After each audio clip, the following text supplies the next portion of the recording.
we are live, because otherwise this will be pointless. Okay. So welcome everyone. So we are here for Anamay's defense. I just thought I'll give a brief introduction of Anamay. Anamay is the one who's raising his hand here. So there are many sort of lesser known facts about Anamay. So for instance, he knows all the license plates of the cars in the TIFR colony. I recently learned that he uses a tree that he can see from his window as a pseudorandom generator. Apparently, if a flower falls within a minute, it heads, otherwise it stays. And he was once asked he had to admit to believing in the union bound when under duress. And he says he knows all the capitals of European nations, and he thanks Portal for this. And he's also seemed to be becoming an expert in algebraic complexity theory. And so today he's going to be defending only the last point. He's not going to be defending anything else. So he's going to be defending his thesis title, which is heating sets for algebraic models, constructions, and consequences. So Anamay, you can start now. Okay, let me share screen.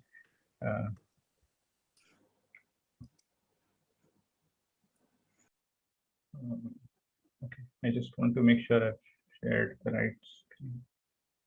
Okay. Thanks. You can see the screen there. Yeah. Okay. Yeah. Thanks. Thanks, RP, and thanks for the brief introduction, and also thanks to everyone for joining. I hope you enjoy this talk. Okay. So as RP said, the title of my thesis is heating sets for algebraic models, constructions, and consequences. So I'll be talking about heating sets for algebraic models, and what these things are we'll see very shortly. Okay, so let's start. Okay, so I think we can all agree that polynomials are interesting mathematical objects, right? So they are widely used. We see them used in proofs and constructions in complexity theory, coding theory, combinatorics. Okay, and they are also extensively studied in mathematics and computer science, especially in mathematics, since a long time ago. Right, so then it's a natural question to ask, what is the best way of computing polynomials? Suppose I have a polynomial that I want to compute. I have a polynomial in my mind. What is the best way for me to implement it as a function? Right, implement it so that I can use it in some program or somewhere, anything. Right, and so the first guess would be maybe let's just write it as a sum of monomials. Right, but that on second thought, it seems highly inefficient, and for a good reason, because even for simple polynomials, it could have, even simple polynomials can have exponentially many monomials, right? So it's not very efficient, the sum of monomials representation, right? So the other idea, which is basically the idea that we are going to use today, is to count the minimum number of basic operations that you need to compute the value of the polynomial given any input, right? And these basic operations are just additions and multiplications. Right. So now we'll see, some algebraic models that basically do this. They capture this idea of counting the minimum number of basic operations required to compute a polynomial. Okay. So suppose now, just for a toy case, suppose we want to compute this polynomial p of x. This is p of x comma y. Sorry for that. And I want to compute this polynomial. So one way, this is just the sum of monomials representation, and so this is one way of writing this polynomial or expressing it or computing it, right? But if you stare at it a bit, right, you realize that this is essentially x minus 2y the whole cube, right? So once you see that structure, you might be tempted to write it in this fashion or draw it in this fashion, where basically you just use you compute x minus 2y, you compute it thrice, and you multiply all of them together. This simple tree sort of representation of this polynomial is called an algebraic formula, right? And it's pretty intuitive what everything computes. Just computes x plus minus 2y, which is just x minus 2y, and so on. This is product of both these things, right? But okay, so we can make this, we can still shrink this further, because it's not like we don't remember x minus 2y once we compute it, right? So if you have sufficient memory in whatever you're implementing this polynomial in, what you could do is you could reuse your computation, right? So basically you can, for everything that you compute, you don't have to use it just once, you can use it multiple times. And then you get this, which is called an algebraic circuit. So we went from a tree to a DAG, a directed acyclic graph, right? But again, the computation is, moving in the direction of these arrows, right? And this is usually, you can see that this is usually more compact than a formula. So these are the two basic algebraic models. And in particular, algebraic circuits capture the minimum number of operations required to compute your polynomial on any given input. Okay, so there are two parameters for these models that we are going to be interested in, at least for today, right? So one is the number of gates in these things, which we will call as the size. So as you can see, the size on the left is 5, while it is 3 on the right. I'll only count the gates because variables are anyways required, right? And the other thing is depth, which is basically the length of the longest path from the root to any of the leaves, right? Leaves are basically the variables or some constants if you want to use them, right? And here it is 3 in both these cases. So this is the setup. These are the models. Now for the rest of this talk, I will mostly use n to denote the number of variables, d to denote the degree of the polynomials, and throughout we will assume that the degree is polynomial in n unless I explicitly say otherwise. Okay, so yeah, so now that we have a computational model, it makes sense to talk about what is easy, what is hard to compute, and so on. So let's do that. Okay, so this is just a brief introduction to algebraic complexity. So this is the algebraic P versus NP question. We have a computational model, so it makes sense to ask what is the P versus NP question in this world. So here are some basics. What is easy is the following. This class VP is basically, it's short for variance P. You can also call them efficiently computable polynomials. So as I said earlier, degree is polynomial in the number of variables. And we call a polynomial easy if its size, in the circuit size, is also polynomial in n. Polynomial in the number of variables, right? This is usual in complexity theory. Polynomially growing is easy. Okay, and yeah, so to get a rough idea of what this class is, so think of the determinant polynomial. So what is the determinant polynomial? Take an n cross n matrix where each of the n squared entries is a separate variable, right? A variable xij, the ijth entry, and take the determinant of this matrix. This is one way of writing that polynomial. And that sort of you can think of, whenever I say VP, you can think of determinant. Okay, it's fairly hard, but not too hard, and so on.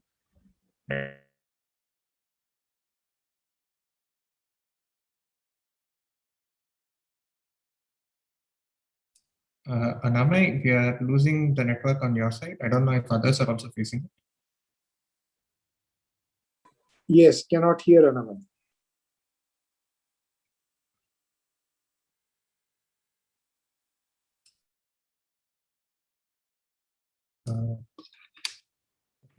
Get through to him. He just dropped out, so I guess. Yeah, so I guess he'll join again.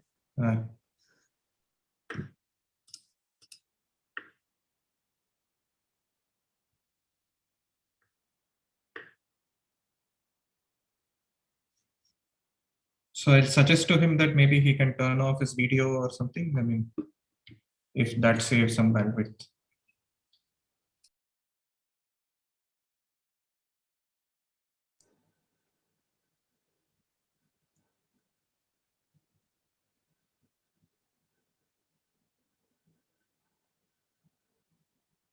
Is the weather in Goa good? Pardon? No, I'm just. He said the monsoons just started there, and he was, I was texting him just before the talk, and he was hoping that there won't be any glitches or whatever.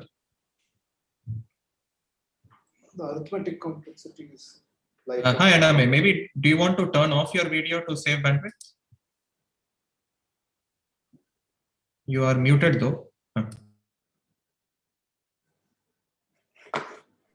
Yeah, I mean, I don't think this is a bandwidth issue here. Some glitch happened. I mean, this connection is usually good. Yeah, I don't. Maybe some monsoon things. You can reshare and continue. Yeah. Yeah, sorry. Really sorry for this. Where did we? Yeah, you were saying determinant is basically VP. That's the last I remember. Okay. Thank you. Okay, so let me start. Okay. Yeah, so determinant is sort of a canonical polynomial in VP, right? I mean, you can think of that whenever I say VP or whenever you want to think about VP, you can think of determinant. Right? So if this is P, then what is NP? And here is so the class is called VNP or variance NP, right? I mean, the definition is slightly technical and gets very interesting, but you can think of it as all explicit polynomials. I mean, if you can if you can describe the polynomial quickly to me for some vague notion of being easily describable, then it's probably in VNP. And a good example for this is the permanent polynomial, which is a close cousin of the determinant polynomial, which is essentially all the same monomials, right? But just this sign of sigma vanishes, right? So it's very close to determinant. You just remove this sign, but we believe that just removing this sign makes a whole lot of difference. It makes it really hard. And permanent is sort of complete for VNP. So permanent is essentially VNP. So then this is the question. I mean, so what do we want? So we want to find an explicit polynomial that is outside VP or an explicit polynomial that is hard. And that question just turns out to be whether VP is equal to VNP or not. Right? So this is what we want to do, and where have we reached? So till now for the general models, we don't have really strong lower bounds. They are, n log n and n squared barely, just quadratic. Right, but on the other hand, we have made like some really good progress on structured models. I mean, when I say we, I don't mean I mean the community at last, right? So yeah, so there has been a lot of progress on. So we have multilinear. So in different structured formulas. I won't go into the definitions of each of those. These things will probably come up as we go over the talk. Maybe you can give some more idea about what is the definition of VNP, other than just leaving it at explicit polynomials. Yeah. So okay. So one. Okay. Yeah. So thank you, Pranav, for that question. Yeah. So one thing that I can tell you is so here is the following class of polynomials in VNP. Okay. I tell you I have a polynomial, and then then you ask me, okay, give me a function that describes the coefficients of monomials in my polynomial. Okay. What does that mean? That means that this function should be able to take in the monomial and spit out its coefficient, right? So if this function is in P by poly, right, then this polynomial is in VNP. Okay. Yeah. Or in fact, even sharp P by poly, but P by poly is easier to imagine and so on. Yeah. Polynomial circuits. Yes, polynomial size Boolean circuits. Yeah. So basically, if the coefficients are easily describable, then the polynomial is in VNP. Okay. Yeah. So this is the setup, VP, VNP, and yeah. So another question that is closely related to this question of finding hard polynomials is the following, which is that of black box or integer testing. What does this mean?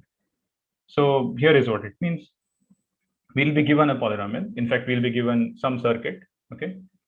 And it will be a black box. So we won't be able to look inside the circuit where all the wires are going, what it is, how many gates, what gates it is using and so on. We won't be able to see the underlying graph.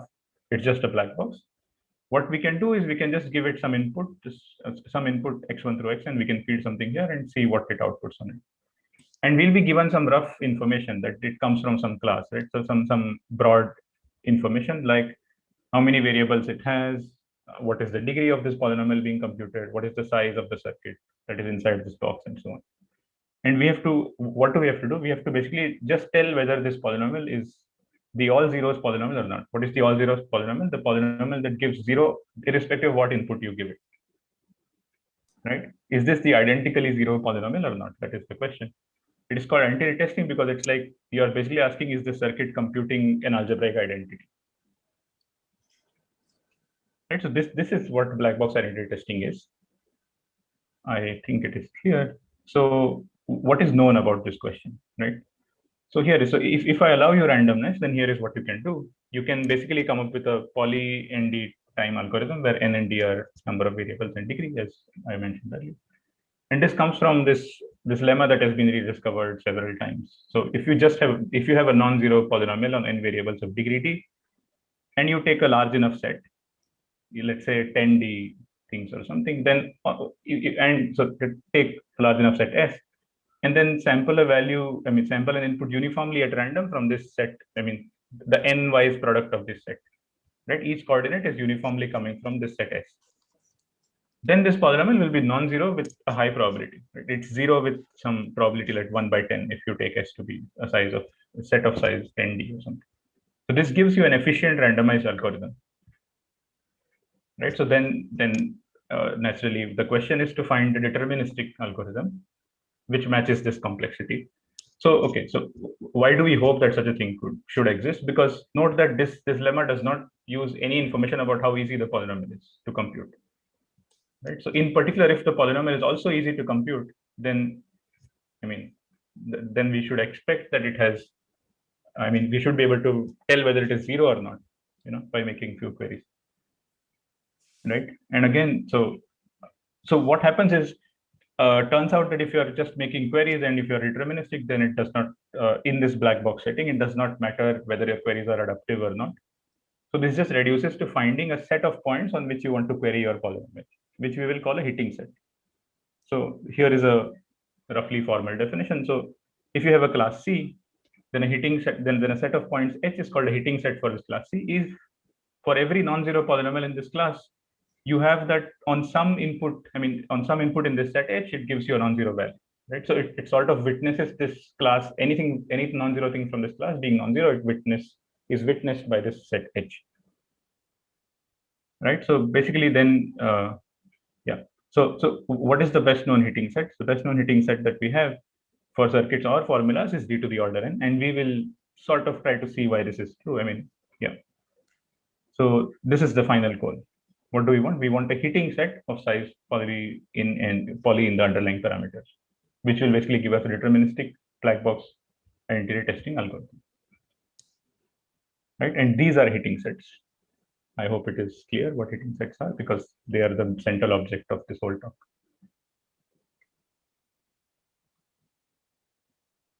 Okay, cool. So now there is another notion. I just want to give you one more notion before we go into the technical part of yeah. So that is the notion of hitting set generators. It is usually, sometimes it is more convenient to think of hitting set generator instead of hitting sets. And we'll see why I'm saying this soon. So before that, let's get to know these objects. So what is a hitting set generator? So a hitting set generator will basically be a vector of polynomials, right? Or a polynomial map, right? So think of a polynomial map, let's say capital G, that takes k variables and gives out some n things, which are all polynomials in T. So this polynomial map is called a hitting set generator for some class C, if it does essentially what a hitting set does, but just with a single point, right? So if you pick anything non-zero from F, right? You pick anything from F, if it is non-zero, then after you plug this generator in, it stays non-zero, right? So if you're happy with the hitting set in this ring, then this is like a single point hitting set. That's what a hitting set generator is. It's a vector of polynomials that basically simulates a hitting set, right? And the parameter of interest for a hitting set, just like we had size for a hitting set, for this will be A, the number of variables, which is k here, and B will be this thing, the degree of the hitting set generator, which we will just take to be the maximum degree of any of these polynomials. There are n polynomials. What is the maximum degree? That is the degree of the generator. Okay, now we will see why this is called a hitting set generator, right? So here is a an observation. So suppose I have a set of polynomials. I have a class of polynomials C sub n. They are all n variate degree d polynomials, degree little d polynomials. And suppose I have a k variate hitting set generator capital G, right, which has degree capital D. Let's say strictly less than capital D. Okay, then we get a hitting set for the class C. How? This following set is the hitting set. Just sample from this smaller set now Okay, sample a point from this d times big D whole to the power k, the k-wise product of this. I mean, it's a grid, k-dimensional grid, and then feed it to G, and whatever comes out, just give it to your circuit. And let's see why this is true, right? So here is the, I mean, our black box from the last page, right? This is the hitting. This is the class for which we want hitting sets. Right. So now what I do, I plug in my hitting set generator in these n variables. Now let's try to see what this. So this thing is computing some k-variate polynomial, right? And what is its degree? Its degree is this little d times whatever is the maximum degree, right, of any of these. So these variables now have weight, right? And the weight is maximum d minus 1, big D minus 1, right? So the total degree is at most, it's strictly less than d times capital D. Right. So, and now I can just use the trivial hitting set, the hitting set that the polynomial entity lemma gives me. Just I take one more point in the degree, which will at most be d times capital D, and then just take the k-dimensional grid. Okay. I hope this is clear again. Yeah. So what do we want again? Just like we wanted, I mean, if you want a polysize hitting set, then here is what you should aim for. We would want a hitting set generator capital G, whose degree is polynomial in the underlying parameters, and whose number of variables, I mean, if you want a polysize hitting set, then the number of variables should just be constant. But I mean, since we are in such a bad shape, we don't have anything non-trivial, I'll be fine with anything that is asymptotically less than n, right? Root n, log n would be ideal. So this is what we want. I hope this is clear. I mean, if there are any questions. So now we will be going into more technical stuff. I mean, more thesis specific stuff. So Anamay, Yes, sir. k slightly smaller than n, like n by 2, would that be a major breakthrough?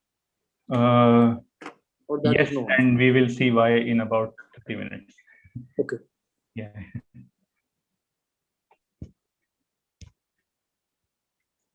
Yeah, I mean, so okay, so sorry. I mean, so the slightly longer answer or the slightly more formal answer is that it depends on the model. But let's say if what you claimed was true for, let's say, formulas or circuits, then it would be great. Yeah. I mean, it also depends on what capital D is. Yeah. Yeah. So the final complexity would roughly be capital D to the K, because usually this big D will dominate this little d.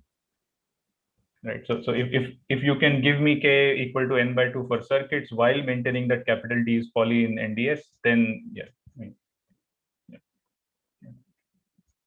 Then we will win.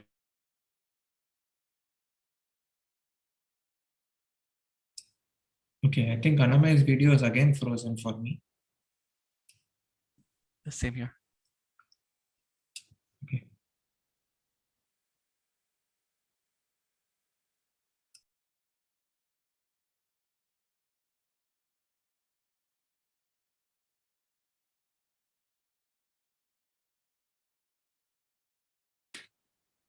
Yeah, I guess we just have to wait for him to rejoin.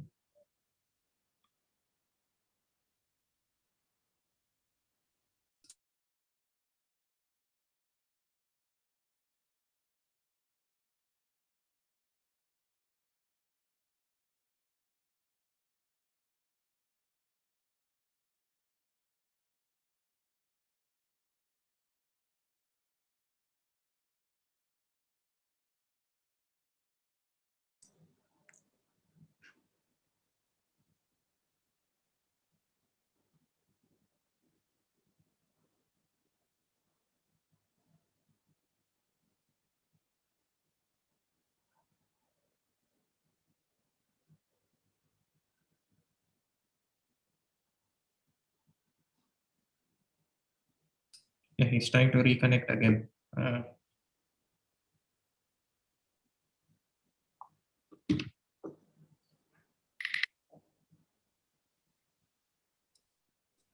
Okay, yeah, you seem to be back.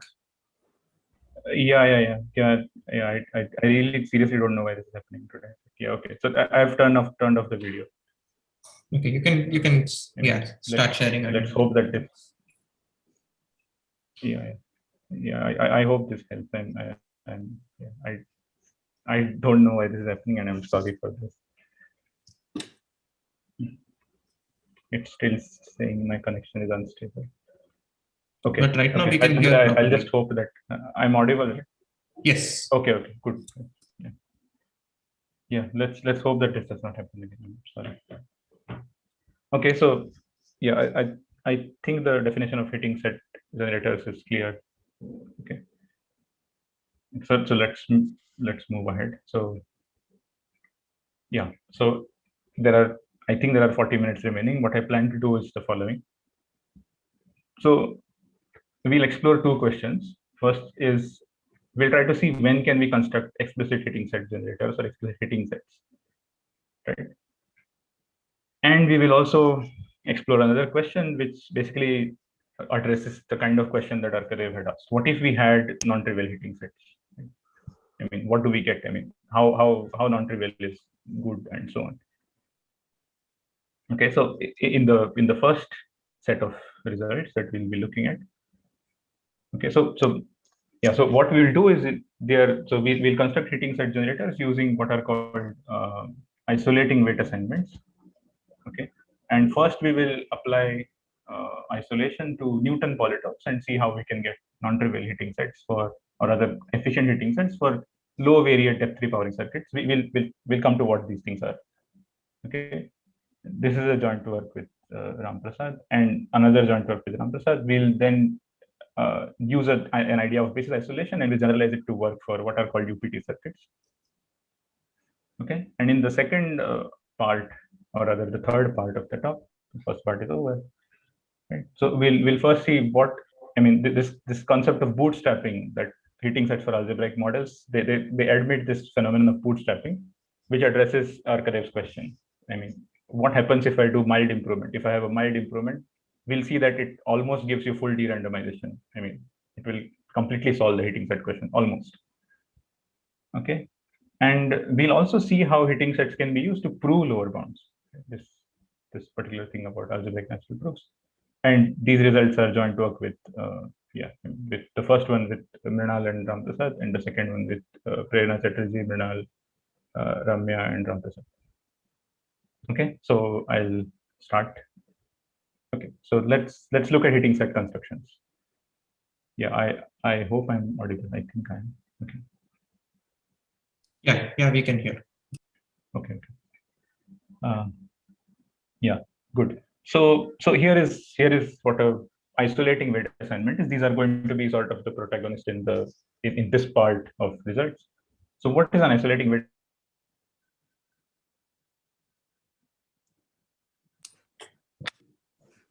Again froze. You should have studied the communication complexity of these problems, not Of defense problems, huh? yeah.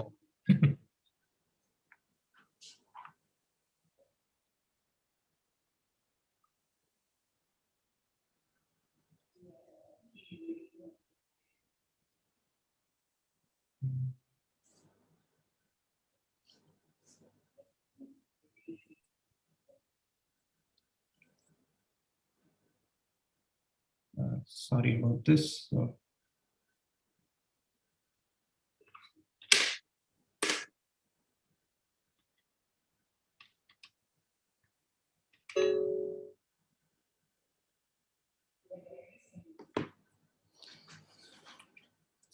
So does anyone have a suggestion on what else we can do? A phone call might be. So You maybe can keep should I on- ask him to send me the slides so that I share the slides or something? I Yeah. don't know if he can connect here via phone. Oh, okay. Prahlad, do you know if that's possible? No. So the only way is he calls you or me to our office phone, which is just the desktop picks up the. That's one option. Okay. Or we could go the Harvard Math or the Scandinavian option. Wait, what? The Harvard Math option is the advisor defense.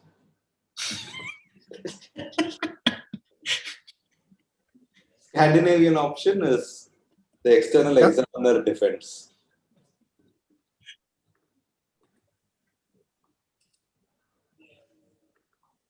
The external examiner opposes the thesis and the candidate defends. I'm audible, right? Yes, I'm audible. Sorry, you are audible. Yeah. Anamay, can you send a copy of the slides to either Ramprasad or me so that next happens again, we'll take you on the phone and we will. Yeah. Let me do that. Sorry, I'll just send. I'll send to both of you.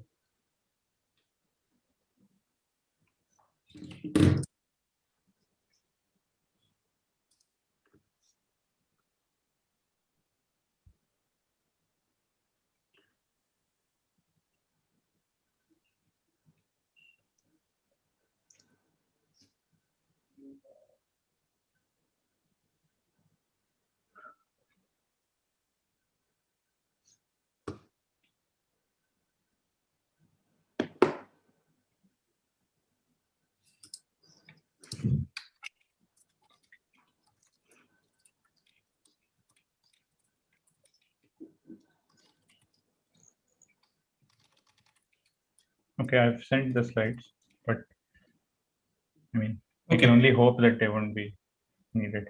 Yeah. So, but in the meantime, I'll prepare for maybe doing this over phone or something of that sort. Okay. But proceed. Yeah. Yeah. Okay. Yeah. So for one more time, we will start with the heating set constructions. Okay, and so let's see how we can construct heating sets. So okay, so here is an isolating weight assignment. So what's an isolating weight assignment? So firstly, a weight assignment is something that gives some natural numbers, right? Let's say 1 through capital M, some natural numbers it assigns them to each of the variables 1 through M. Okay. A weight assignment is called isolating. I mean, it's said to isolate a polynomial f if it gives a unique minimum weight monomial in f. Right? What does that mean? Here is what it means. So this is how we define weight of a monomial, right? Which is basically, suppose you have the monomial x1 to the e1, x2 to the e2, so on till xn to the en, the product of these things. Then the weight of this monomial is just the inner product, sort of the inner product of all the weights, all the n weights, and the exponent vector, right? That's how you give weights to monomials. Now look at all the non-zero monomials in F and ask what is the monomial that gets the minimum weight. If it is unique, then W is set to isolate F. Okay, this is an isolating weight assignment. And how are these things useful for heating sets or heating set generators is the following, right? So here is how I'll do this. So I'll construct a heating set generator capital G, right, based on the weight assignment W, right, where the ith polynomial is just some fresh variable t, it's a single variable t, to the power the weight of the ith guy. Okay. So here is the observation. If W isolates the polynomial f, then when you plug in this heating set generator in f, it stays non-zero. If it was non-zero to begin with, it stays non-zero. Right? So this is sort of heating set generator, but it does not make sense for one polynomial. But first, let's see how. So here is the proof. It's basically one line. I mean, let's just try to see what this looks like. You know, f composed with g on t. So it will go over all the weights, all the possible weights that you can get. So okay, this m and this m are different. Okay, I mean they can be different. And for any weight a, the coefficient of t to the power a will be the sum of the coefficients of all the monomials whose weight is exactly a, right? And this happens because of the way we have defined the weight of a monomial. Okay, so now I mean, a lot of things are getting they're being clubbed in the same monomial of t. I think I'm stuck again. Okay, I'm not sure. Okay. Oh, okay. No, we can hear it. Okay. Yeah. So what happens if W isolates F, right? There will be some M star, which is the unique minimum weight monomial. and then it will be the only guy that is contributing to the coefficient of t to the power weight of m star, right? Because of that, the coefficient is 0. I mean, the coefficient of t in the substituted polynomial is non-zero, right? Which means that this is a heating set generator. Okay.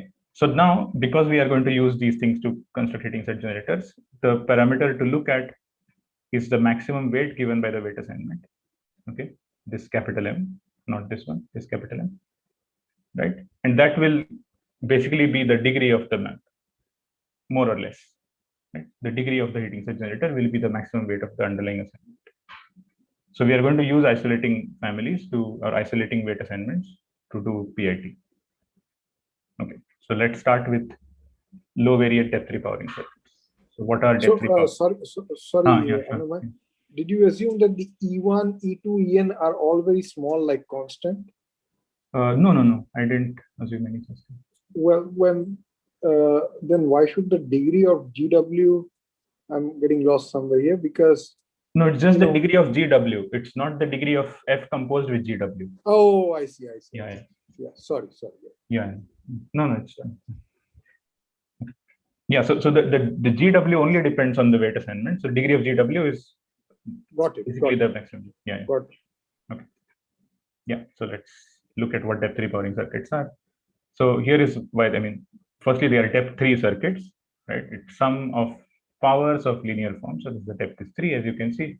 They are called powering because they just power up, because of this powering gates. So depth repowering circuits compute a polynomial as the sum of powers of some linear form. So you compute some linear form on these variables like this, and then you raise it to a certain power. We'll assume that all these powers are the same. It won't matter much for the discussion currently. And then you take some linear combination of all these powers. And that is your final polynomial.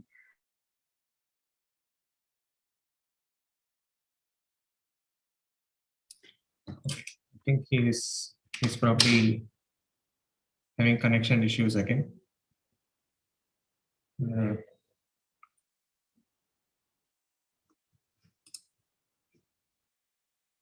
I guess the phone option is the best, right? Yeah. So I'll just check with him. Will this take a couple of minutes to set up? No, I'm just going to call him right now. Anyway, he sent me the slides already. No, I was wishing that it would take a couple of minutes. Yeah.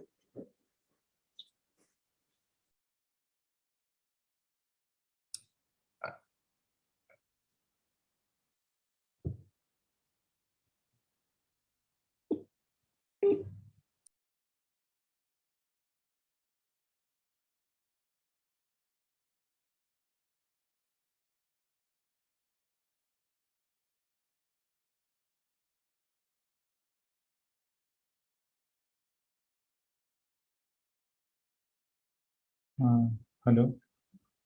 Hi, Anamay. Do you want to just join over the phone? I can call you.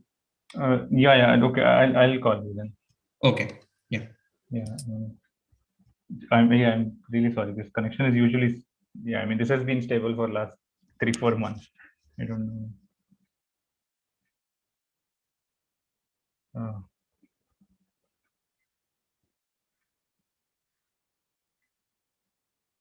Okay, just give me like a minute.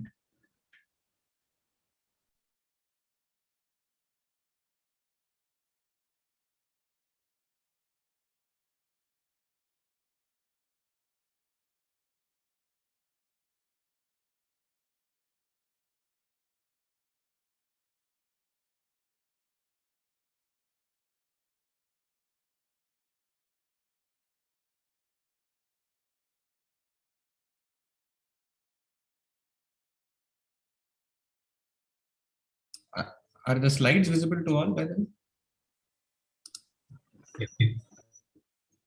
Okay. Yes. Okay. Not now. Sorry? Not now, but a little while ago. Oh, it's not visible now, is it? Now it's blank. Now I can see I can see a continuum of slides. Okay, I'm waiting for Anamay's call so that Yeah, but now it is just blank. It's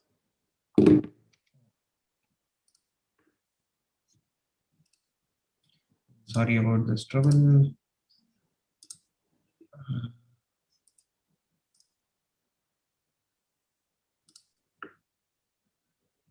What about now? yeah, now it's good. Okay.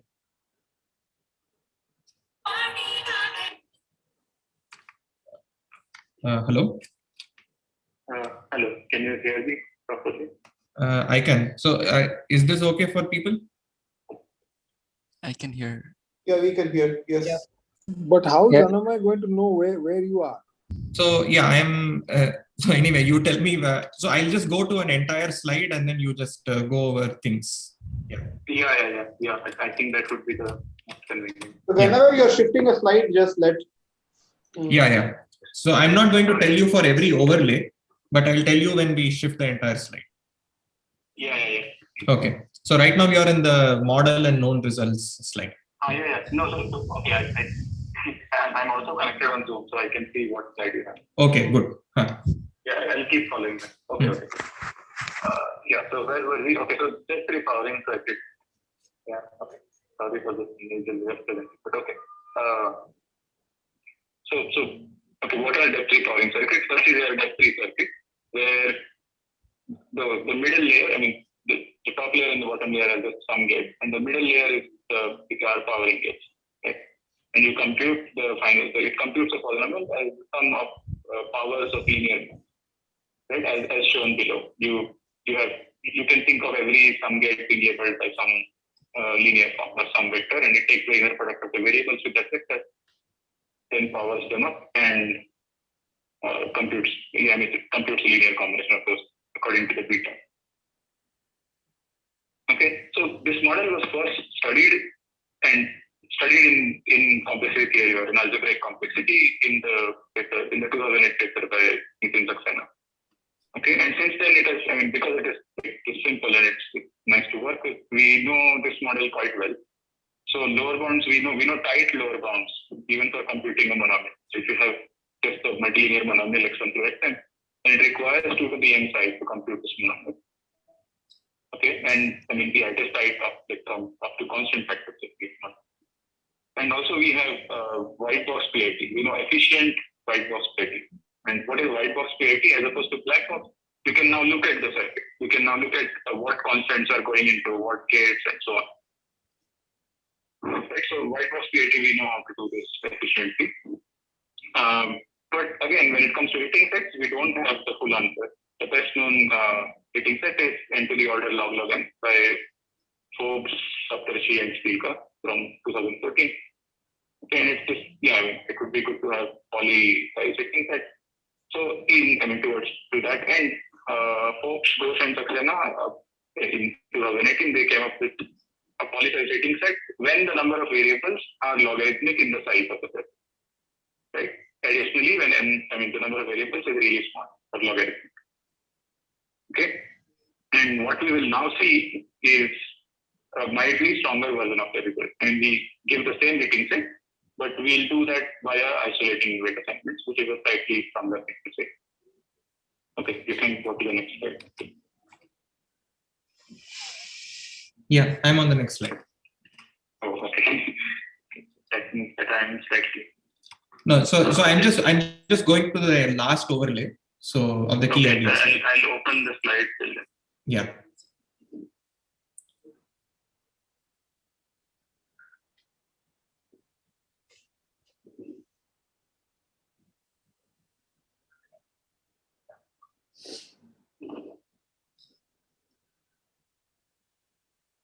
Okay. Are you on the key ideas slide? Yeah.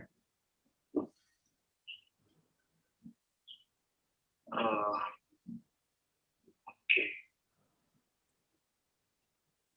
Yeah, okay. I'm also on that slide. Okay, cool. So what do we do, right? So what we do is we study the Newton polytope of a polynomial. What is the Newton polytope of the polynomial? So you collect all the non-zero coefficients, all the monomials that are non-zero in that polynomial, right?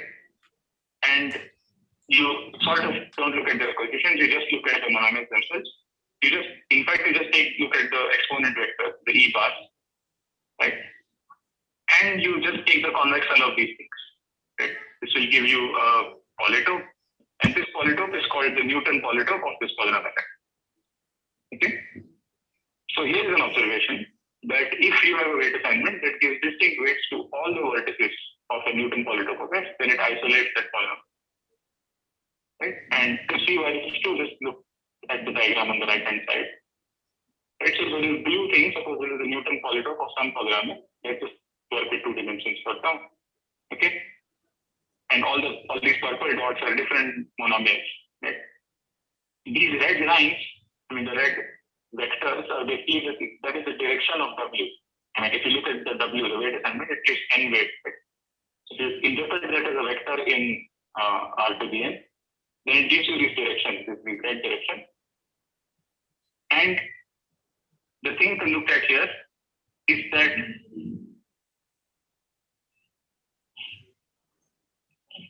sorry, I had some zoom. Okay, yeah. So the thing to look at here is that, as we had said earlier, the weight of a monomial is basically the inner product of the weight vector and the exponent vector. This means that this W acts linearly on the Newton polytope, right? So the minimum weight. So now, what do we want from isolating weight assignment? It has to give us a unique minimum weight monomial, right? So the minimum on a polytope is achieved at any of the vertices. I mean, always at a bunch of vertices, right? I mean, it forms the face of the polytope, the set of things that get minimum weight.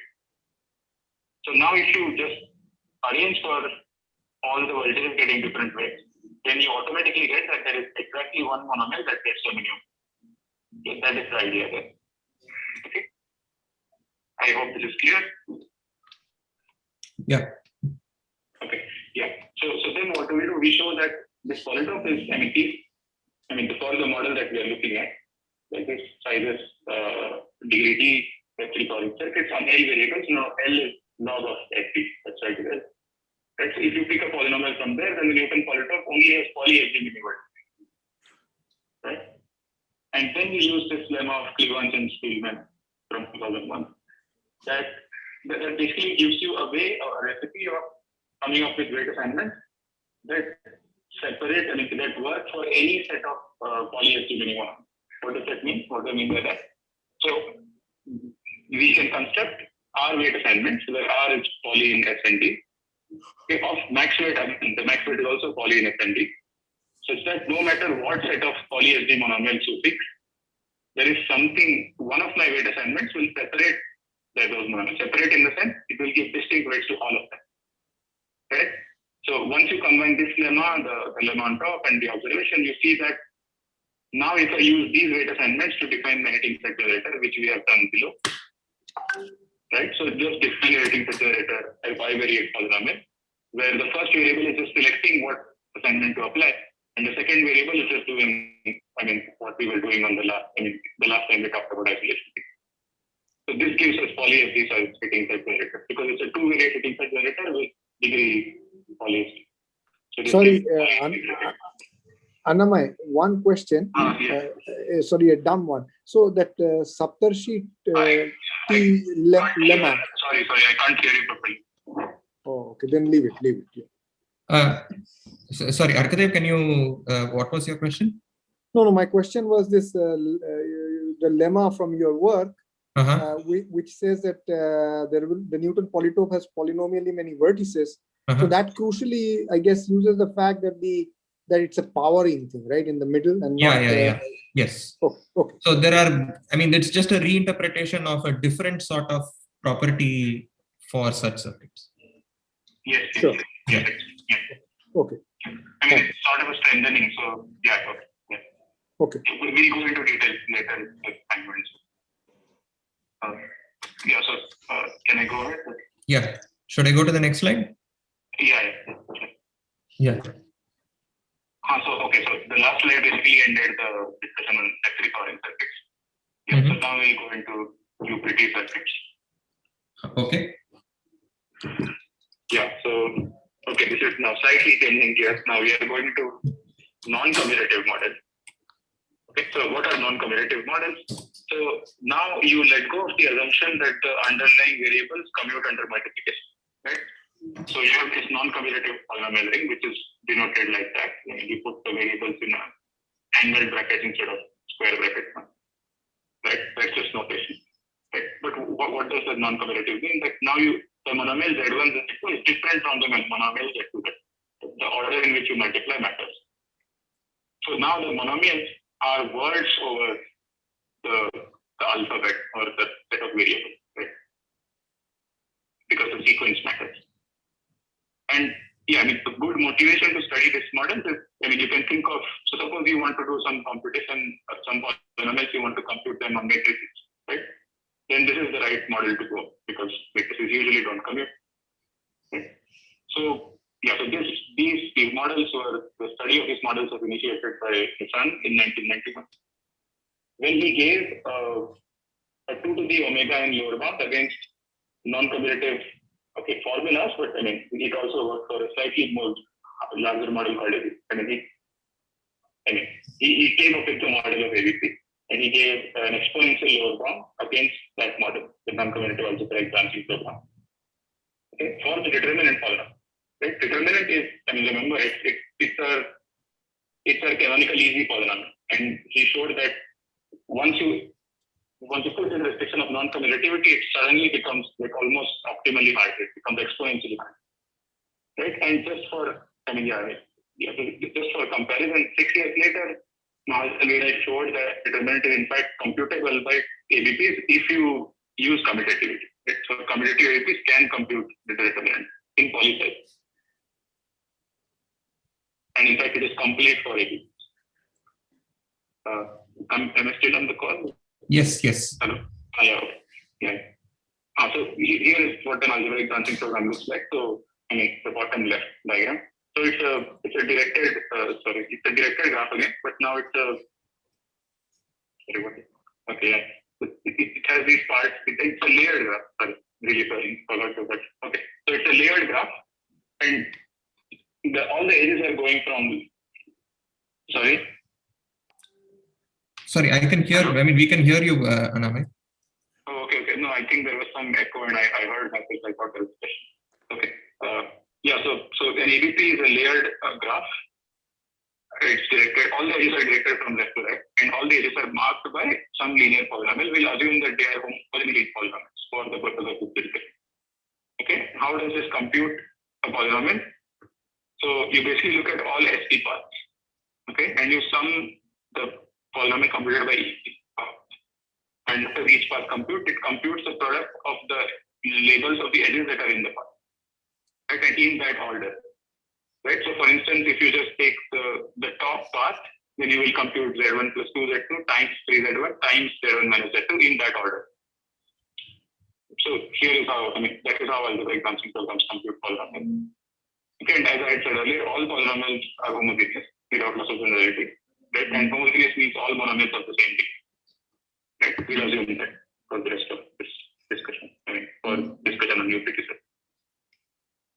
Yeah, so we can go to the next slide. Yeah, I'm there. Yeah.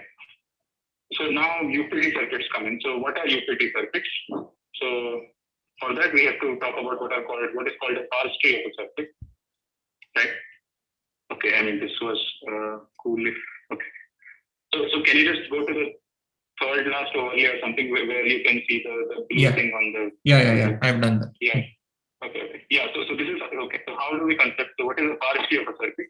So we start from the root of the circuit. Okay. And if we are whenever we are at a plus gate, we choose one of the children. Okay.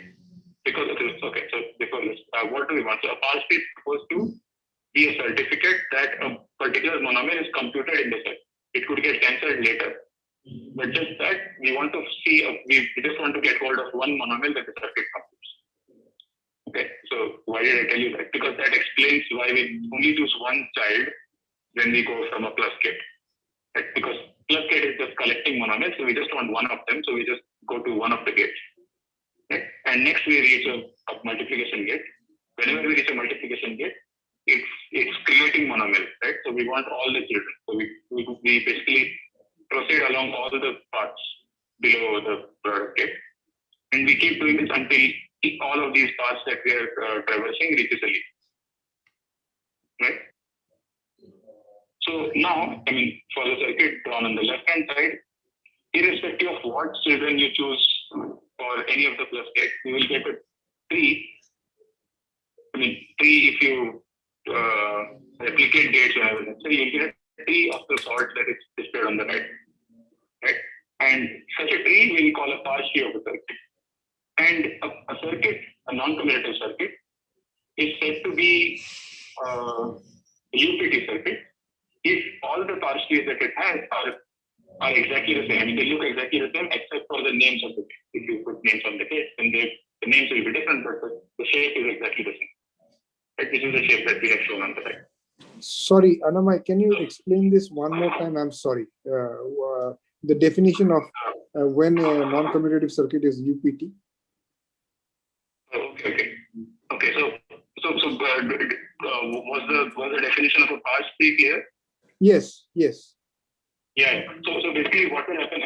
Depending on what whenever I'm at a plus gate, I choose one of the parse trees. Right? Depending on what choices I make at each plus gate, I'll get different parse trees.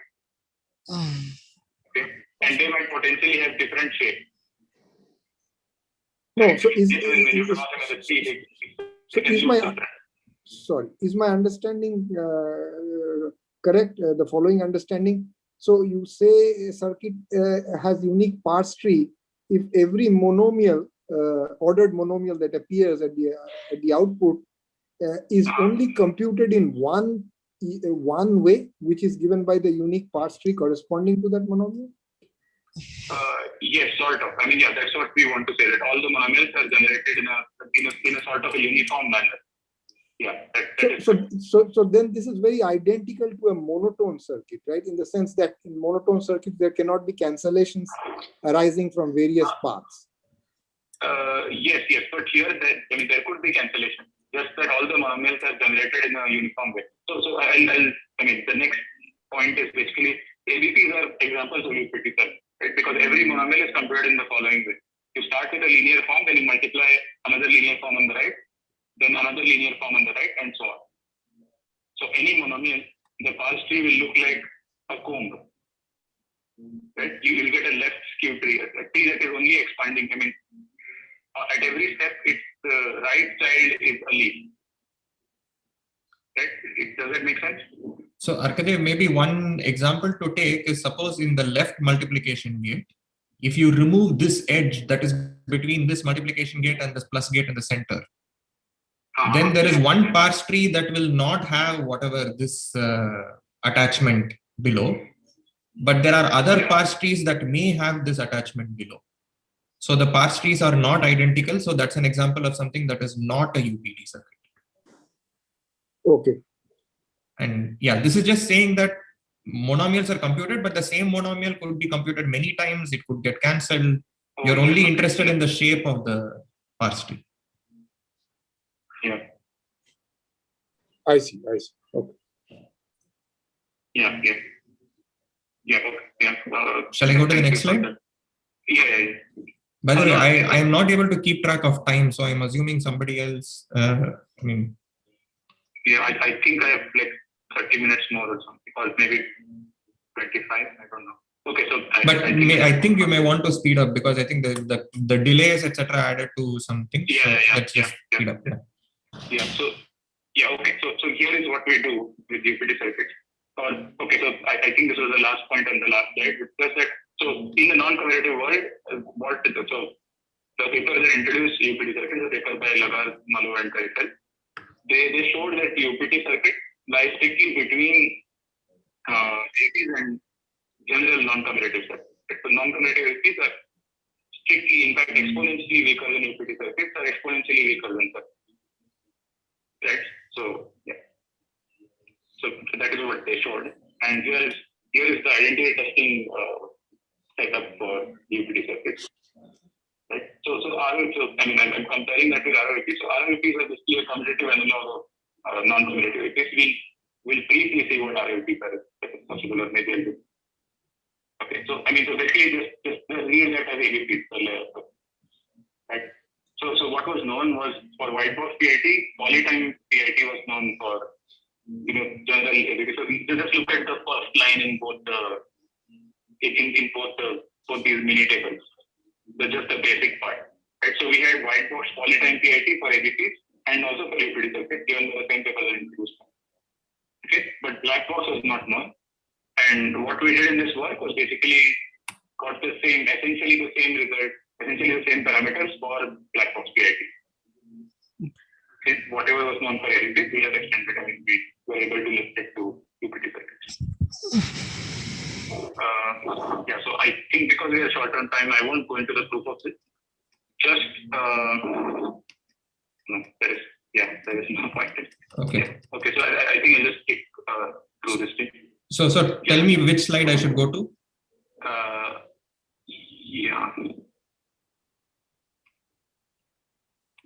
Just go to the summary slide. Okay, I'm at the summary slide. Because I just want to. So what I want to say is that whatever results we had, it basically turned out that the results of the results that were known for RLPs due to Agarwal, Gulzar, Korwar, Satyan, and the combination of all those three works, right? They could extend to UPD circuits provided there was some notion of depth reduction for UPD circuits. Provided you could depth reduce a dignity UPD circuit to a depth of log in the degree, right? And we were able to do that under shuffling. So, the shuffling, don't bother about the shuffling if you are only concerned about the hitting set. That's what we showed. Right? As long as you're just worried about hitting set and you're using the above three results, the techniques are general enough that if you have hitting sets for shuffling, then the same hitting set works for the original circuit as well. And the fact that you can shuffle a UPD circuit and you can depth reduce it. So then these results are fixed. Yeah, so that's how we get these results. And yeah, so we can move to the next. Okay. So just the part that we'll now talk about the consequence of it. Sorry, just 1 second. I think there was a question. Did someone have a question? Sorry. Yeah. Oh, sorry. Maybe I was mistaken. I thought there was a question. Yeah. Oh, okay. Yeah, no problem. Okay. So I am in the slide that says identity testing and hitting sets. Okay. So now we'll address the question that Asari had asked, which seems like a long time ago because of all the breaks in the beginning. Okay. So for the rest of the discussion, this circuit of NDS will refer to the class of all n-variate circuits of degree D and size. What I mean by that is that the three parameters in the bracket will denote the number of variables, the degree of the things computed by the degree of the polynomial, and the size, the circuit size. Okay, so that just a recap of what is known for identity testing or black box identity testing. So first thing is, firstly there is this counting argument, right, which is a sort of a non-explicit lemma or an existential result by Heinz and Starr. Okay, it says that if you pick a random set of poly NDS many points, okay, and this poly is, you have to choose this poly to be large enough depending on how large S is and so on. But the point is there is some poly NDS number, such that if you pick a random set of those many points, then it forms a hitting set for the class of n-variate degree D sizes circuit. Right? So a random set is a hitting set, sort of with lattice and probability. Right? On the other hand, we have this polynomial entity lemma. Okay, so you're just coming back to the previous thing. So the counting argument tells you that there are non-explicit efficient hitting sets. Right? And we want explicit efficient hitting sets, remember? And the first lemma tells us that there are, as long as, if you let go of explicit sets, then there are hitting sets, efficient hitting sets. The second lemma tells us that if you let go of deterministic thing, or rather, if you're, or rather, if you let go of, if you insist on explicitness, then if you let go of efficiency, then I will give you a hitting set. Again, same that thing that is given by this lemma, d to the power n, right? D to the order n size hitting. Right? Which gives us explicit but now not efficient hitting set of size d to the n for the circuit class NDA. And funnily enough, it is open to find an explicit hitting set of size even barely smaller than d to the n. Right? I mean, note that this D to the N thing set works for all polynomials, irrespective of what their circuit size is, what their computability is. And it is open to improve this even by a tiny bit. Okay? Even when you know that they are efficiently computable. And the question is there a good reason for this? Okay. So yeah, if you can go to the next slide. Yeah. Okay, I'm in the next slide. Yeah. So addressing this question that we had in the last slide, right? Agarwal, Ghosh, and Saxena came up with the following surprising result about 3 years before, 3 years ago, right? They showed that if you make a small improvement, right? So look at the circuit class now. It's a k-variate size circuit, and the degree. So from now we'll just assume that the degree is at most of the circuit, right? So KSS, the best fitting set that the lemma gives us is S to the K. Right? They said make it better than S to the root K. Make it better, so make it S to the K to the 0.49 instead of 1. Okay, if you do that, then there is a way of using that rating set, those rating sets, and you can do this thing called bootstrapping on it, and you can get almost polynomial size rating sets for the general size as well. Yeah. Can you just? And what is this tiny f here? It is doubly exponential and log star f. So, log star f is a super slow growing function. So just a question. Prahlad, what was your question? Yeah. So I just want to know what are the 3 parameters again? I know there are number. First is the number of variables, second is the degree, and third is the circuit size. Okay, fair enough. Okay. Okay, I hope that's good. Yeah.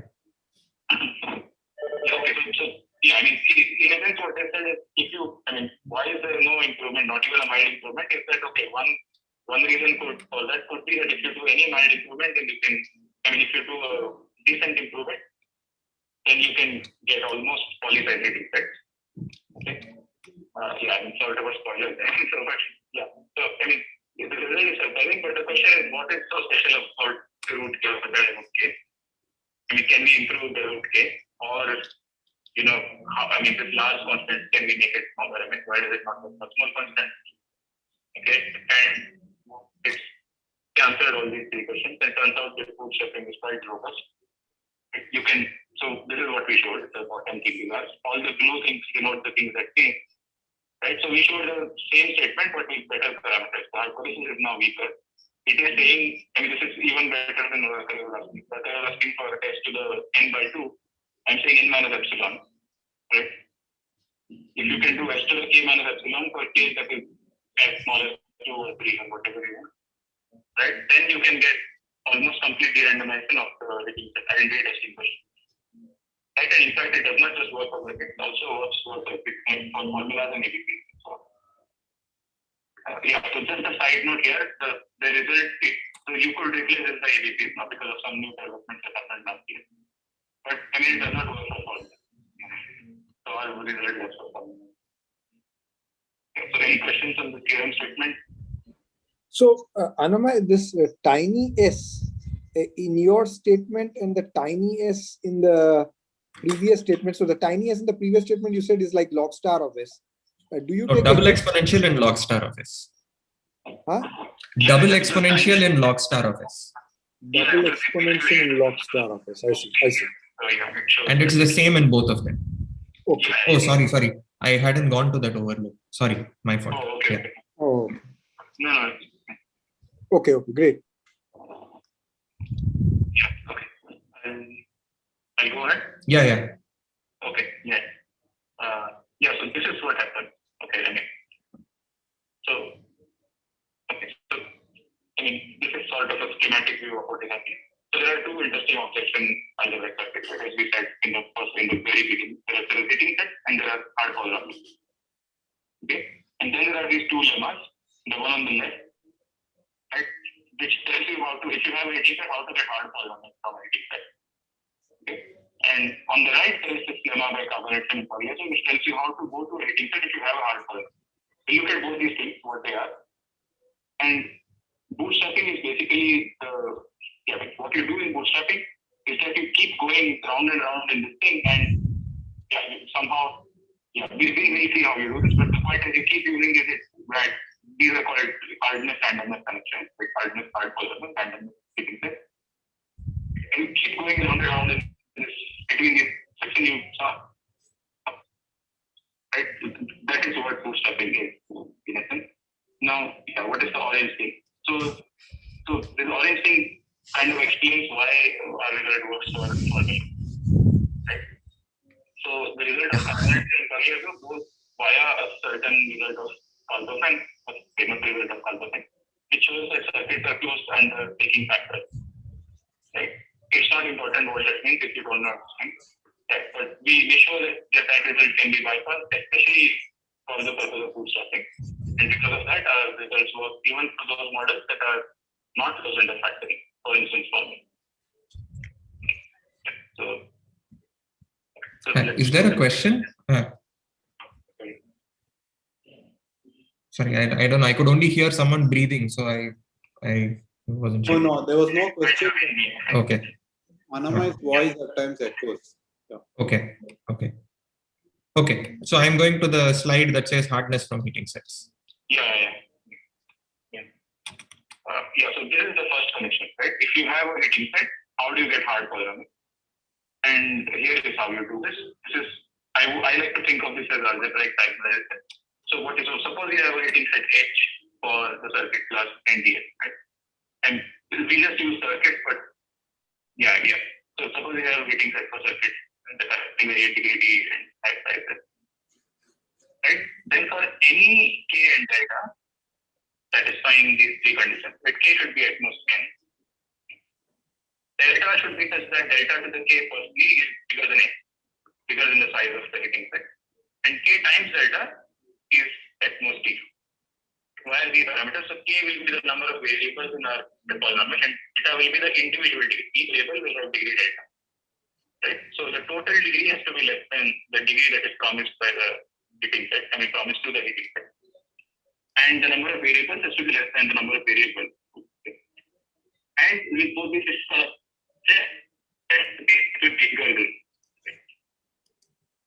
once you have all these things, you get a hard polynomial. You get that you can find the polynomial Qk on K variables and it has individual degree delta that requires size strictly larger than x. Right? And how you do this is basically interpolation. All that this is saying is that once these parameters work out, you can find a polynomial that vanishes on the entire heating set. Which is why I'm calling it algebraic diagonal. You know that every circuit comes out to be every circuit of sizes gives a non-zero value on at least one of these points. So if my polynomial evaluates to 0 on all these points, it must be outside this class. By the way, Anamay, you should try to wrap up in say 10 minutes or something. So should we tell me if you want me to skip ahead? Yeah, no, okay. Yeah, I'll be able to wrap up in 10 minutes. Okay. Yeah, so the keyword here is any. For any K and delta that satisfies it. So what that means is from a single heating set, we get a range of hard polynomials. Right? And we'll see how that helps us. Okay. So now about the heating set from hardness thing. So okay, so what? Okay, so yeah, all that I want to say is that so let me spend some time on this because I think this is important. So on the first slide of heating sets from hardness, or rather just heating sets from hardness. Thank you. Okay, so what does the theorem say? Is that if you have a polynomial that is hard enough, right, it requires large enough circuits, right? Then what you can do is you can do the following. So it's a K-variate polynomial, okay, and I will look at circuits that are exponentially many variables, roughly exponentially in the root K instead of K, right? Then I can construct a heating set generator for this class, this MDS class, right? And how do I do that? What do I need for that? I need this polynomial that is hard enough. And I need sets of variables that are nearly disjoint. Right? What do I mean by nearly disjoint? There are exponential in root K, many of them. Right? But they are all coming from a K-squared size. Right? And these things can be done using what are called Newton-Peterson designs or combinatorial design. To construct those designs, you can use some coding theory. Right? And as I said, what it does is if you can, with this design and with the hard part of polynomial, you can construct a rating set generator for this big class. So you can reduce the PIT, I mean, that's what rating set generators do, right? They reduce PIT on large number of variables to small number of variables by taking a small hit in the number of, in the size and the degree of the thing that we are computing, right? And as it turns out here, you get a polylog shrinkage. You go from n variables to polylog n variables. Okay. And as I said earlier, this requires closure. I mean, this theorem, the proof of the theorem requires the closure undertaking factors. And that is why it does not work for formulas, because formulas are not known to be closed undertaking factors. What does that mean? If you have a polynomial f that is and the polynomial g, so that g is a factor of f, then just because f is easy to compute for formulas does not mean g is easy to compute for formulas. I mean, we don't know that yet. Okay.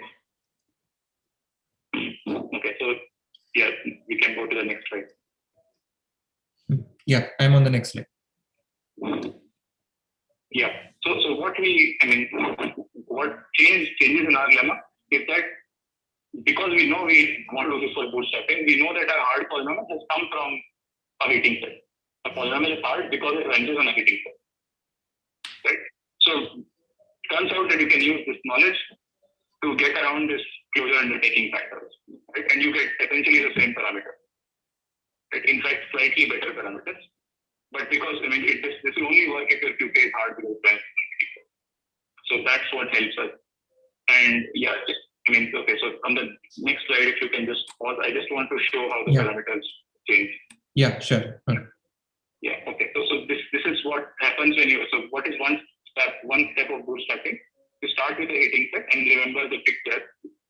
You start with the rating set. You come down and get a hard polynomial, and you go up again, and you get a rating set. Right? That's what we want to do. So we want to go from rating set to rating set. Right. So this notation PIT NSS will mean size of rating sets for n variable set of sizes, which is also at most x. Okay. So suppose you have, so what does it mean? Suppose you have that for all sizes s, okay, and n variables, the rating set size for this class, for this circuit NSS or formula NSS is at most s to the g of n for some function g of n. I think of g of n as something like n to the 1 by 10 or just for this thing.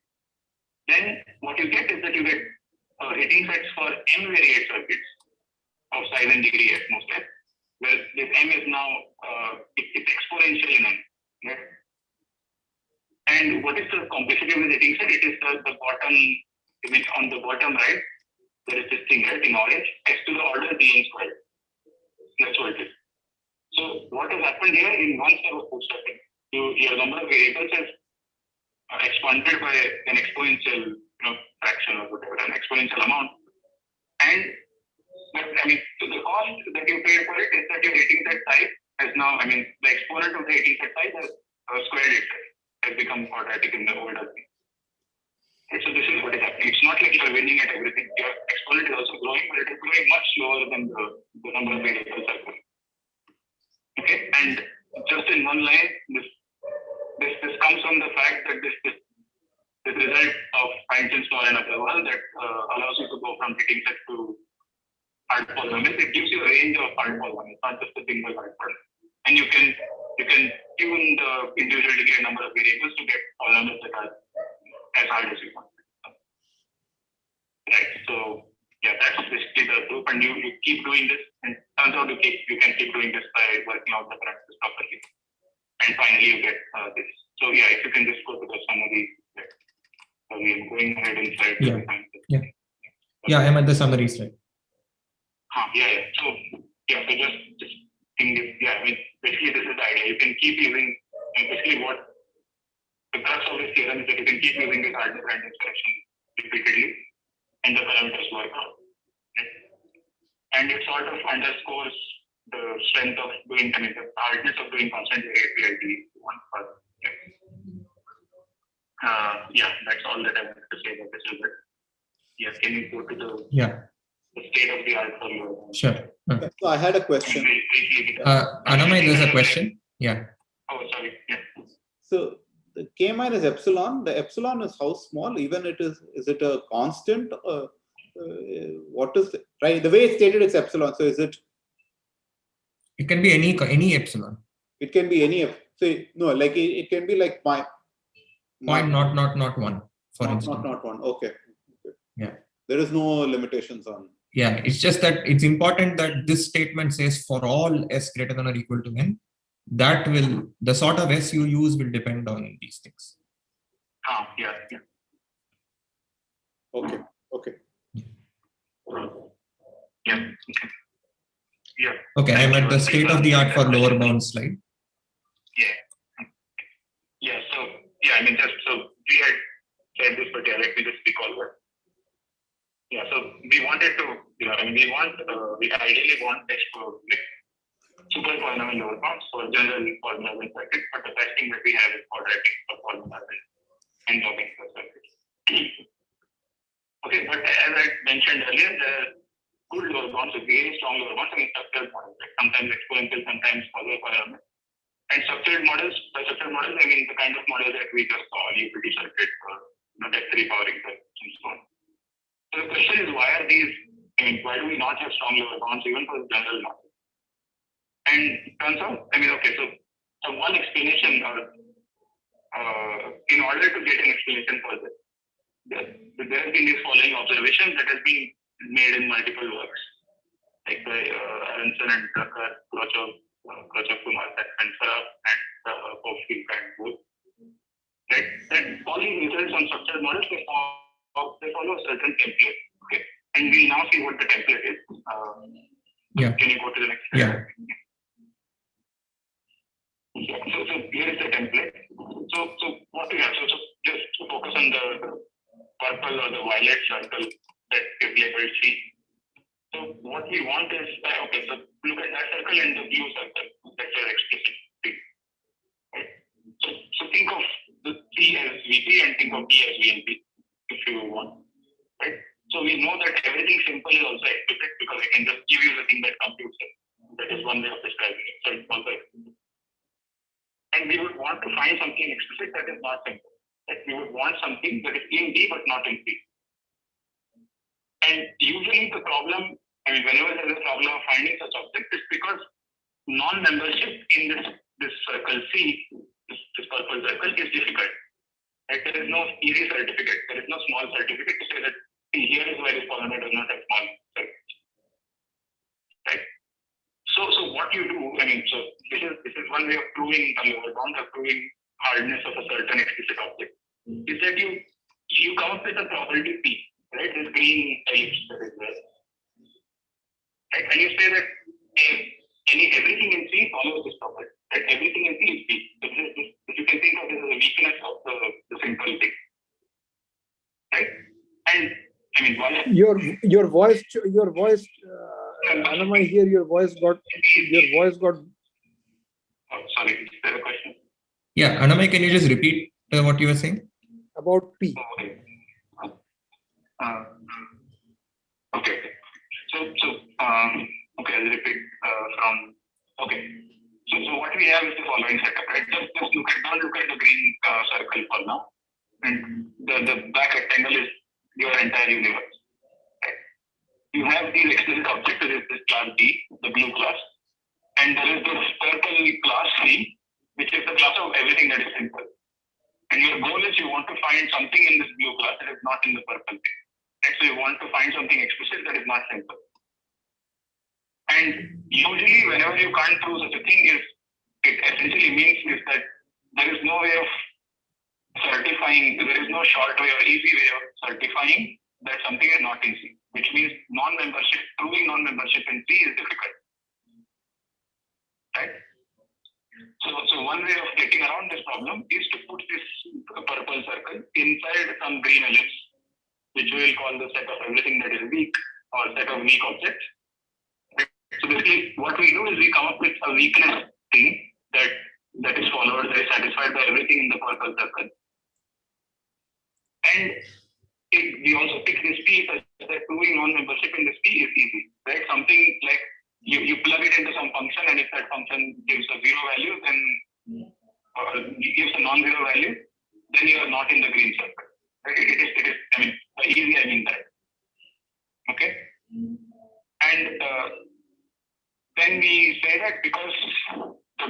non-membership is easy. I mean, because weakness has an easy non-membership certificate, there should be something explicit that is non-weak.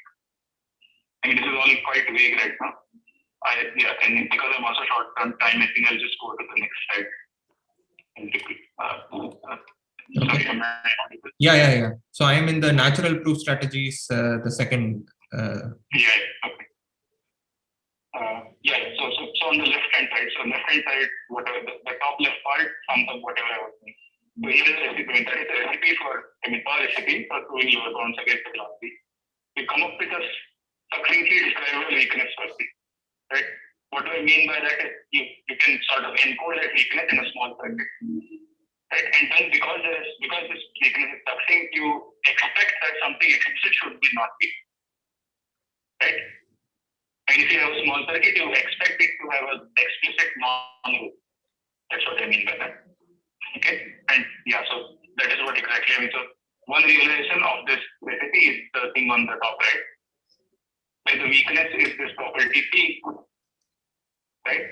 So this property P is some non-zero polynomial that vanishes on the descriptions or the coefficient vectors of everything in my class of simple. Okay? And what is this P like? This P itself also has small circuits. It has poly circuits. Okay? And this implies there is something explicit, some explicit polynomial whose coefficient vector is not a root of P. Okay, so what is an algebraic? And this we call it an algebraic natural proof. Okay, I think I should go into this because otherwise result won't make sense. So suppose C on little n variables, these are little n variables. So just think of C as some class of multilinear polynomial. Right? Maybe multilinear polynomial or single. Okay, and let this script D. Now, so note that everything in class B has a coefficient vector of length 2 to the little n, which we will call capital N. Okay, and let script D be a class of capital N variate polynomials. Okay, we will say that the class script C has script D natural proof if there is a non-zero polynomial in this class script D such that this polynomial vanishes on everything in this class. Right? This is exactly what is in the top right, just made slightly more formal. Is this clear? Okay, so you can also use the bottom statement. So this sort of says that script D can distinguish the class T, anything in class T from a random polynomial. So this is the definition. I'll now just state the result and give one line on how we prove the result, and then I'll stop because I think I've already gone over it a lot. Okay, so I am in the main results slide. Is that what I should be? Yeah. Okay. Okay. Yeah. Go ahead, Anamay. Yeah. So the question was, what we want to find is that, we want to use this recipe. The question is, can we use this recipe to prove a lower bound against VP? Right? Can we find something in VNC, something explicit that is not in VP? What that translates to using our definition of algebraic natural proofs is that if you look at the class VP on capital N thing, on capital N variables, which is basically now taking truth tables of little n variate polynomials that are multilinear. Okay? Can you find the polynomial, capital N variate polynomial that is easy to compute, which means it's in VP, that also vanishes on everything on VP in this little n variables. Right? And what we showed is the following. We showed that, this is kind of, we showed that this kind of. Right? So what that means is that, don't look at all of VP, just look at those polynomials in VP on little n, right? Which have small coefficients. So for now, just assume that they have 0, 1, -1 coefficient. And we said that we can give you a non-zero polynomial in VP of capital N that vanishes on all of them. Right? And it's not just that it vanishes on it also, it's a non-trivial polynomial. It's not like it just vanishes on everything that has those small coefficients. There is a sizable fraction of -1, 0, 1 power on which it does not vanish. And only the note here is that this is on the polynomials. It is not on how we are computed. So for instance, not very unnatural. So most polynomials have small coefficients, like determinant, permanent, all other interesting polynomials. So basically, in one line, what we show is that there exists efficient equation for small quotient VP. Or in other words, you pull from, it's possible for someone to use that recipe and prove a lower bound, or in particular, separate determinant and permanent. Kind of. Okay, that's the main theme, main message of it. Yeah, if you could go on the next slide. The summary. Yeah. Yeah. So I just want to, I just want to highlight the second last line in the bottom, or the first line in the one line before. So what we do is, this is the consequence of hitting set, right? We use this result of Einstein-Schnorr that says that as long as you are willing to let go of explicit, I can give you an efficient fitting set. So we use that efficient fitting set, and we do this algebraic diagonalization of Einstein-Schnorr again, right? And we basically say that you can algebraize the entire scope of Einstein-Schnorr and basically encode something vanishing on all the entire hitting set in a small circuit, in a polycyclic circuit. Right? And just as it turns out that in order to do this algebraic, in order to algebraize the result of Einstein-Schnorr, you have to assume a restriction of it. Otherwise, it becomes too large. Okay. We no longer have VP natural groups or VP equations. Yeah, I think I will stop here unless sorry for this, and sorry for everything. Okay. Great. So if there are any specific questions before we go into the closed door thing, then maybe, we can take maybe a few questions if there are any, and then move to the closed door as we are already well past it. So I had a question. This might be slightly stupid, but I'm trying to understand. So suppose I'm working over only F2, and then, there the individual degree is basically 1 or 0. There is no point of having square. If you look for these grids as you are hitting sets, you will possibly then substitute some extension or numbers from the extension fields of F2. That's one way. But if I force you to work in F2, that is, your substitutions must come from F2, then I guess the Hamming ball will become like a hitting set for total degree D polynomials. That's so right. I'm just trying to ask, is the grid such a natural structure that all our attention should be for grids and nothing else? Or Anamay, could you hear the question? No, actually, I was trying to get, so I heard, so sorry. Now I can hear volume. Yeah, so Siddharth's question is there are several natural situations where it's more natural to look at things like Hamming balls as hitting sets, especially when you're looking at, let's say, things of degree at most D or something. So why is, should we be putting so much of attention on just grids as opposed to objects such as Hamming balls? Okay. Is that your question, Siddharth? Yeah. Yeah. Yeah, so not quite sure how that thing. So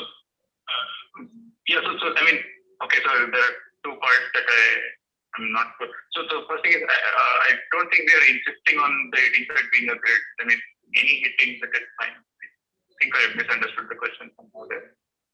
And another thing is, grid is also like a Hamming ball, right? If you, Hamming ball in some lattice sort of way, I think. Does that make sense? Actually, I don't know how to. No, it's fine. I can ask you later also. I'm also not very. Yeah, but in the bootstrapping thing, the actual structure of the hitting set is not something that is insisted at all. You only care about the size. Yes. Okay. Yeah. Yeah, because for instance, even if you had some structure in the beginning, we have no idea how the hard polynomial will, give you a hitting set generator. So, for the next and next iterations, your hitting set will lose the structure. Probably almost surely lose the structure that it had in the beginning. Okay. But for that variable reduction trick or whatever that thing is called, where you substitute variables into the circuit in the very beginning. No, so in the hitting set generators part. Yeah. There, if that thing worked with few variables, the grid would be the hitting set, right? Because you would take. Sorry, I'm trying there to was locate this. that. Okay. Yeah. I'm trying to locate where exactly it is. Yeah, I think it's in like some third or Here, this part. Yeah, but it is the grid applied on G1 through Gn, right? So if you look at what this set H is, that no longer looks like a grid. Oh, okay, all right. And also, so another point is in bootstrapping, the thing is, so note that we get a grid because we use the trivial hitting set after doing this composition. Right? So in bootstrapping, I'm not going to use the trivial hitting set. I'm going to use the hitting set that is provided to me by the layer below it. Yes. So if that, even that may not have structure. So yeah, something that is not necessarily structured going into something that is like almost random. Yeah. So. Okay. All right. Maybe we'll just move to the closed door thing since we are like well past time. Okay, so I'm stopping the screen share for now because otherwise I can't see the Zoom window. Okay, thank you all. I mean, like the faculty can stay if they want. The committee should definitely stay. And Anamay. I'll try to connect to the Zoom thing. Yeah, can we take a 5-minute break? And sure. Just Chandan, is that okay by you? Yeah, that's fine. I'll just get some water, go to the restroom, and be back. Sure. Take By the way, just regarding, I'll ask Anamay when he comes back. So Anamay, would you like? Okay, you are joining via Zoom. So should I cut the call? Yeah. I'll Okay. RP. Yeah. Do you want to come with me? I'll just pick a tea and come back. No, I'll stay here. Okay, I'm coming. I'll be back in 5 minutes. Okay. Maybe 5 minutes. So it's 4:15. I'll be here by 4:17 or 4:18. Okay. Yeah, take it. Sorry. So like the sort of. Hey, then this was nobody's fault, right? Come on. Yeah. I mean, can happen anytime. Yeah, but I don't know. I mean, so what? So I had taken a new connection